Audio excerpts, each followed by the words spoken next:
Hello everybody and welcome back to my channel. I'm hoping you all had a very wonderful New Year's weekend. And in my last video, I did the top 5 games that I played in 2021. And in today's video, what I'm going to be doing is my top 5 most anticipated games for 2022. So with that being said, let's get right into the video.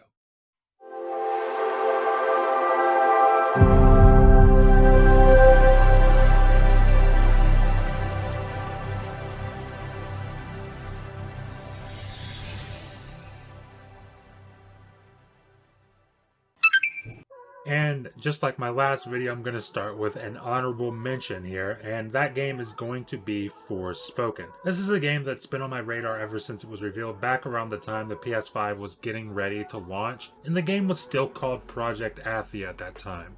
And since then, we've gotten a few different looks on what we can expect from this game at its release, and I've seen a lot of people who are down on this game lately due to the performance issues we saw during the last gameplay demo.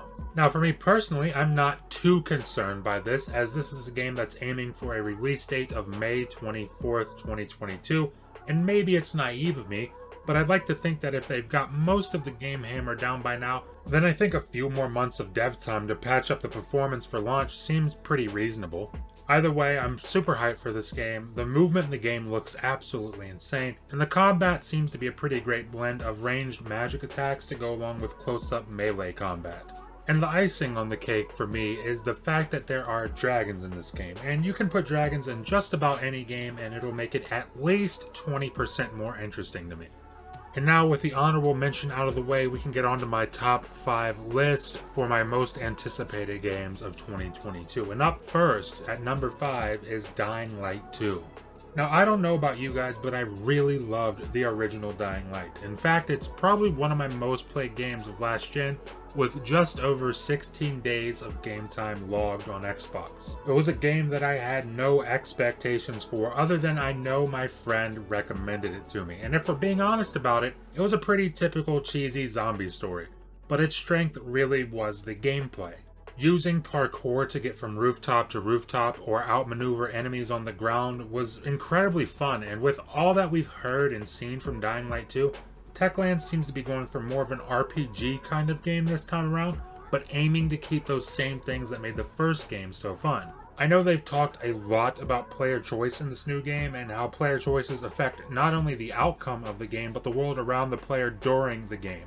And I'm really intrigued to see how true that ends up being in the final game. But honestly, worst case scenario, we get another cheesy story with better parkour, a bigger world, and new weapons, and that's more than enough to make me happy. And up next on my list at number 4 is Horizon Forbidden West, and this game was an easy lock for this top 5 list, because I feel like it's a game with so much potential. Guerrilla Games is a very talented studio that I can only imagine learned a lot from their experiences making Horizon Zero Dawn. I thought Zero Dawn was a really good game, but I definitely felt like there were some things that could use a bit of tweaking. I know my biggest complaint I had with that game is the facial animations. I mean, the way the characters looked delivering their lines was just very deadpan and emotionless, and I feel like it didn't do the voice actors much justice at all because I actually thought the voice acting was pretty decent. But judging by the trailers and the gameplay we've seen from Forbidden West, the sequel looks like it's shaping up to be a massive step forward from the first game.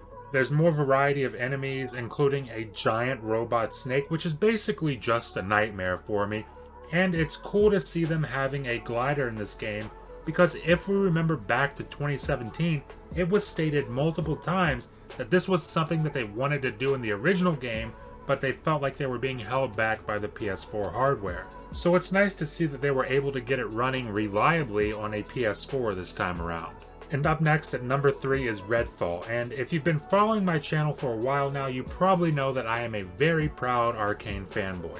I like the risks that their games take. I like the fact that whatever they do is always unique, so as you might expect, when it was leaked back towards the middle of last year that Redfall is said to play like a Borderlands game, my interest was piqued, because like I said, they always do something unique, and judging from that initial reveal CGI trailer, I think it's safe to say that abilities will play a part in this game, and I'm interested to see if it's to the extent of a game like Dishonored or Deathloop, or maybe there will be more of a focus on gun combat. I'm excited to find out what they're doing with this game, and I'm excited to see what sort of arcane twist can be added to an open world Borderlands-esque type experience. And another reason I'm into this is because of the vampire aspect. I mean, let's be real, we've seen a lot of these co-op based games done before, but it's usually done with zombies. So we haven't really seen a vampire killing co-op based shooter ever before, or at least not that I'm aware of. So it definitely has the potential to stand out amongst other co-op shooters. And now we're into the top 2 of my list, and up at number 2 is God of War Ragnarok.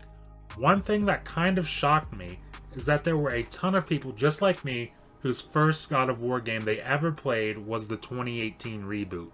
I went in with zero expectations, other than the ads that I had seen for the game looked really cool, and after beating that game, I knew that I had just beat one of the best games of last generation. I mean, there's not a whole lot I can say about this game that hasn't already been said before by numerous other people. It's got an insanely good story, blended with even better gameplay, and I'm excited to see Kratos and Atreus take on Thor as well as whatever else is thrown at them during Ragnarok.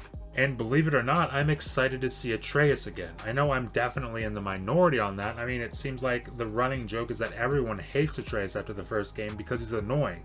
But honestly, I didn't mind it at all, and by the end of the game, I actually ended up really loving his character. The gameplay they showed just a few months ago, or however long ago it was at this point, I really don't know. Time is starting to blend together, time is a flat circle, who knows what time it really is.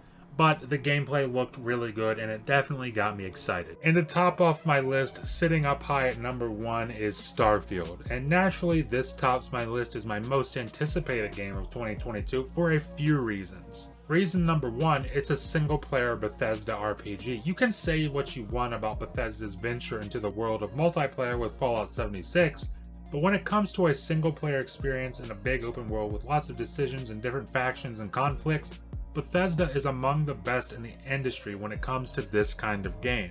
Reason number 2, it's a brand new IP from the creators of the Elder Scrolls series. We've heard it multiple times by now throughout various updates from this game's development that we should go into this game expecting Elder Scrolls in space. And I know that I, just like a lot of you, are really excited for the idea of something as deep and thought out as Elder Scrolls, but in a sort of near future space sci-fi setting. And that's another reason why I'm so excited, is that after playing the first 2 Mass Effect games for the first time, I've really got an itch for a good sci-fi RPG, and by all accounts, it seems like Starfield is going to be exactly that. And then the last reason that this game is so exciting for me is because of the community that Bethesda games have.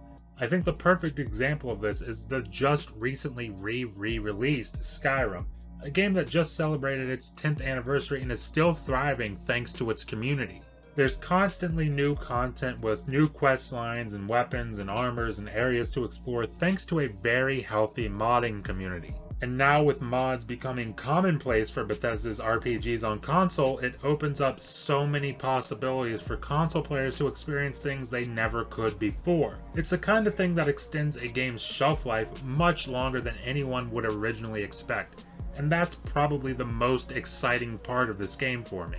But what do you guys think? What games are you most excited for this year? I know a lot of you will probably have Elden Ring on your list somewhere, and that's awesome. I'm actually kind of excited to check it out myself as well. But let me know in the comments what you're thinking. Leave a like if you liked the video, and please remember to hit that subscribe button and ring the bell if you're enjoying the content and want to stay up to date on all my latest videos. Thank you for watching, and I'll see you in the next video.